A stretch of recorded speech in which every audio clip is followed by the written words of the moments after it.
Ahmed, you've met Jamal Khashoggi. Just tell us about the man and about his work.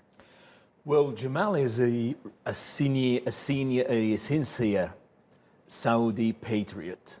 He loves his country and he believes that MBS, Mohammed bin Salman, could be a very good reformer if he chooses the right advisors and if he allows real reform, not only superficial reform, as Jamal always say. He was very vocal. He was always speaking about a development of his own country. He wants things to get real reform on the ground, not only by allowing or lifting the ban on women to drive cars, but also to release all these women activists in jail and all these clerics that have been jailed. That's why in 2017 he was voluntarily self-exiling himself to the United States in order to speak for those who do not have voices on the media. He himself wrote on Twitter once that I'm leaving my home, my family, my homeland in order to speak for those who cannot speak for the media. Otherwise, I would be betraying those who languish in prison at this moment. So he's a very good man. He was very close to the royal family. He was one of the advisors for one of the princes for more than 10 years.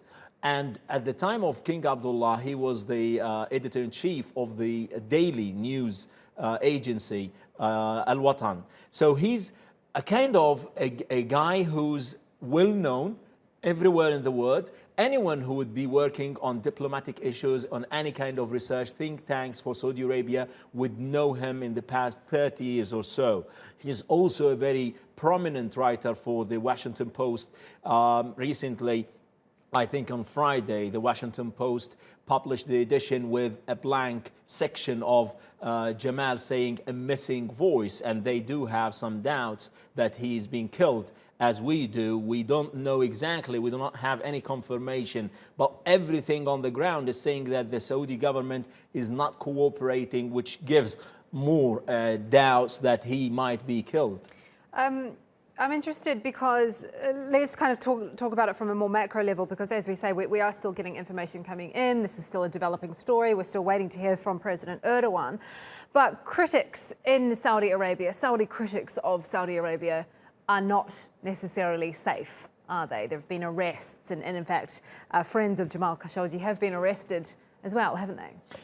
In case this operation was confirmed, because look, what we have is the guy, Jamal, went into the embassy, the consulate in Istanbul on a Tuesday, and he didn't show up till this moment.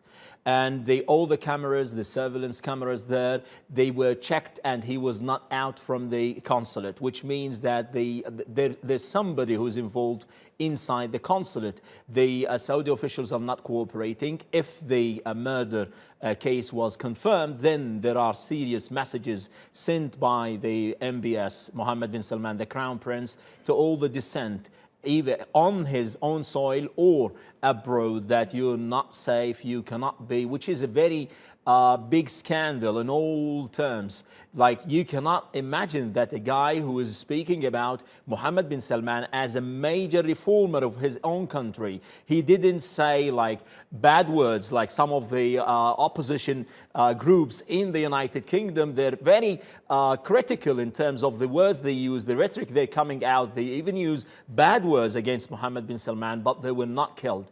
Killing this guy on Turkish soil is a clear violation, if this was confirmed, to the sovereignty of Turkey. And it is expected that President Erdogan will be speaking as resources coming from the president's compound. Very harsh words. In case this was confirmed, we are expecting President Erdogan to speak exclusively about it. Well, Saudi is also going to is going to be forced to respond to this in some way, either today or in the coming days. Thank you for that. That's Editor-at-Large Ahmed Aliolu.